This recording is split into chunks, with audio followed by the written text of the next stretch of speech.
What's going on, guys? Dropadooski here. This is the quick and dirty build for the LoN Legacy of Nightmares Barbarian. I want to start off by saying that I did play the LoN Barbarian for Season 8, with it being my end game build for pushing leaderboards, and spent a lot of time gearing and learning about this build. So I want to quickly share with you the things that I learned and also go over the gear. The run in the background that you're seeing was a 91 clear that I did at end of season, gaining me rank 6 in North America. And I had pretty low paragons when I did it. So the build is super strong, but it's also very hard to gear. So that's why I say it's an end of the season build. But in this guide, I'll go over the items that you should keep your eyes out for while playing Barbarian throughout the season, so that when you get to the point where you have enough gear to run this build, you can do it effectively and efficiently when farming for the good rift or grift that will get you a higher spot on the leaderboards. So let's quickly jump over to the gear and start taking a look at that. So for this build, as with any Legacy of the Nightmares LoN build, you're going to want Ancient everything and not benefit from any other set bonus outside of the LoN rings, which gives you 100% increased damage per Ancient item that you're wearing and reduces your damage taken by 4% for each item. So when going through this build and gearing this build, I started out initially, and this is a good path for anybody that's planning on doing LoN at the end of the season, is starting out with another normal set-based build for the specific class. In this instance, it's Barbarian, and since for Season 9 they're giving you Earthquake already, Earthquake is a very solid option to start out the season with. I would also go Whirlwind, because Whirlwind is pretty strong this season and a lot of people are playing it, and it's going to be much easier to gear something that you can viably farm with and also push some grifts in order to level your gems and do other things. Outside of that, if you're going Barbarian, then I would assume that if you're playing groups, you're going to be playing support Barbarian, and I got the majority of my gear as drops at the end of the grift runs with my groups, playing on support Barb. So first off, we'll start by looking at just all the individual pieces, and then I'll go over the alternatives that you can wear. Starting with shoulders, I'll start there because shoulders, it doesn't really matter. You can take any pair of shoulders that rolls optimal. And when I say optimal, I'm talking about it has cooldown reduction, it has resistance, and it also has Thorns. On as many of these pieces as possible, you're going to want to get Thorns damage, because Thorns is your primary source of damage on this build. So as you can see here, I'm using Pauldrons of the Waste. You could use any set of shoulders that rolls Ancient with these stats, and you'd be in pretty good shape.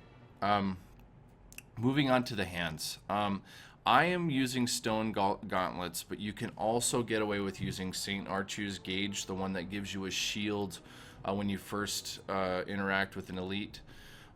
For these, you're going to want attack speed, cooldown reduction, and Thorns. Now, as you can see on mine, I do not have Thorns, and the reason for that is even though Thorns is my primary damage source, I personally found through testing that the attack speed, the cooldown were more important on the items that I could get them than the Thorns, because there are two things about this build that allow it to be viable and usable. The life per hit that you get from the attack speed keeps you alive. You are a face tank Barbarian. So you go into a yellow pack and you stand there and you frenzy and frenzy and frenzy, and everything is attacking you, and you just have to stand there and take that damage and take that pain. So without 100% uptime on your ignore pain, and without a ton of attack speed and life per hit, you die. So in certain instances like these, I would take these stats, the cooldown and the attack speed, and not get the Thorns, because it'll enable me to be alive rather than, oh, I want more thorns for more damage, but I'll probably die because IP might fall off, etc. So I would say Stone Gauntlets or St. Archie's Gauge here are your two options for gloves. Chest is Aquila Cuirass. Obviously for the shield, on this one you're going to want Strength Vite, Percent Life, or All Resist, and Thorns. Pride of Cassius is a required piece for this build. You have to have the Pride of Cassius belt. This one isn't that good, but the primary thing that I was looking for here was the 6 seconds on Ignore Pain. I did get a better Pride of Cassius, but it only had 4 seconds, and with the amount of cooldown reduction I had, I could not keep Ignore Pain up, and I couldn't stay alive. So I took the weaker belt for the passive. 6 seconds here is key. On the rings, it's going to be attack speed cooldown on both, or life per hit and cooldown. So I have attack speed and cooldown here. I have life per hit and cooldown, with cooldown being the #1 thing. As I said with the Ignore Pain ability, it needs to be up all the time, so you want that cooldown threshold to be very, very high, and I will show you my my cooldown once we get through all the gear. Pants. So when you're going to be running the LoN Barbarian, it's good to either inform the person that you're playing with that's playing on a Witch Doctor in your groups, if your group does have a Witch Doctor, which is part of the meta this season, that you need Ancient Swampland Waders. The reason being is that Swampland Waders are the only pants in the game that can roll with physical damage. Physical damage is your primary elemental damage output.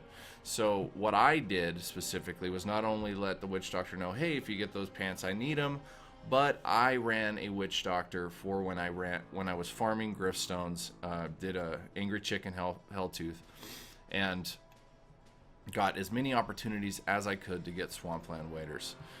So a good set of Swampland Waders will have physical, Vite, all resistor armor, and ideally Thorns, but these ones I could roll strength on, so I did. So these are pretty good Swampland Waders, and those are going to be the pants you want for this build.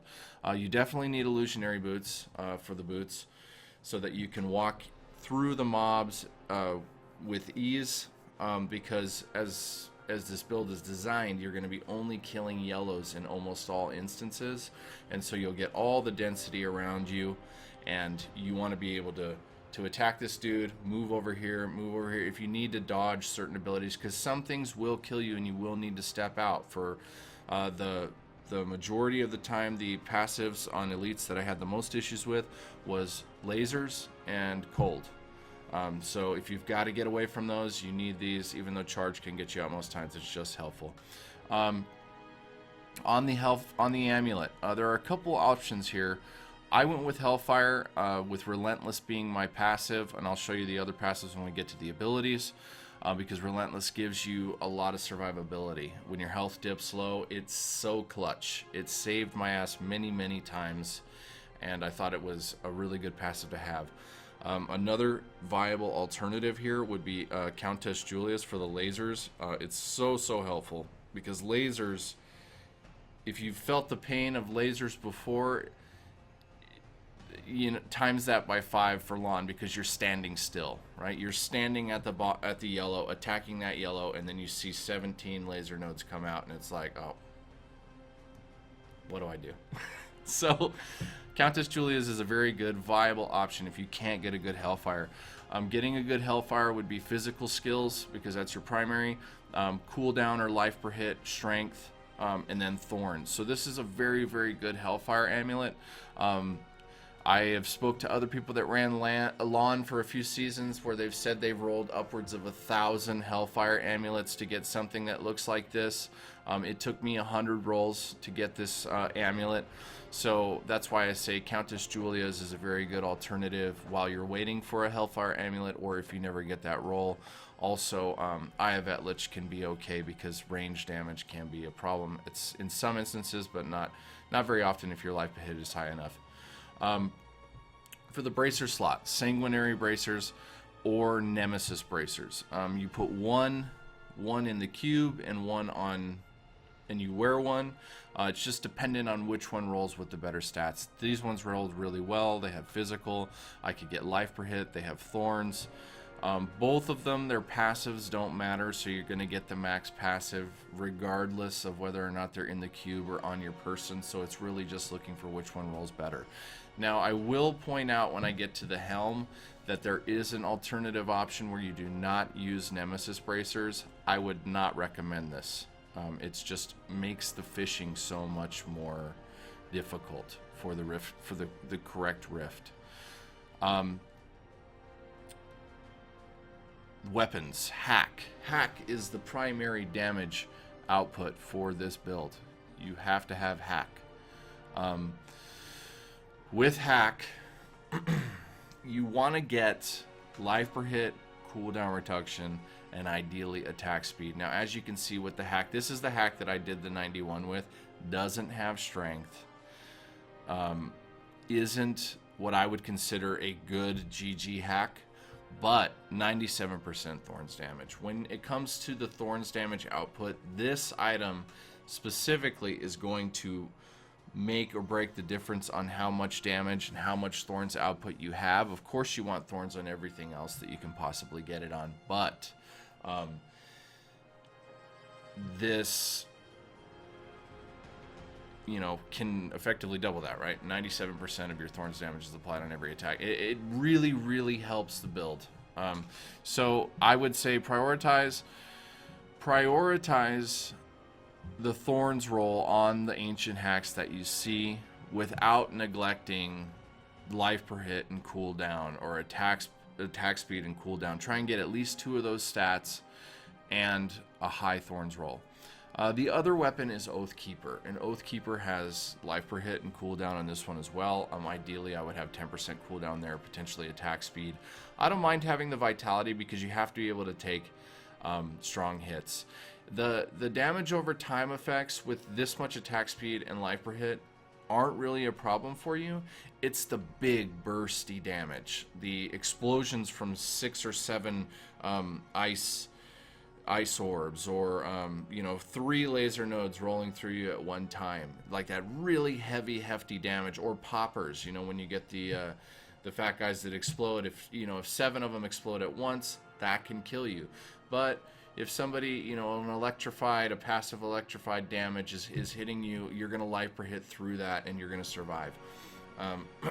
So that's why I rolled life per hit here rather than cooldown, why I don't hate that I have Vitality on it. The higher the health pool, the larger the hit you can take.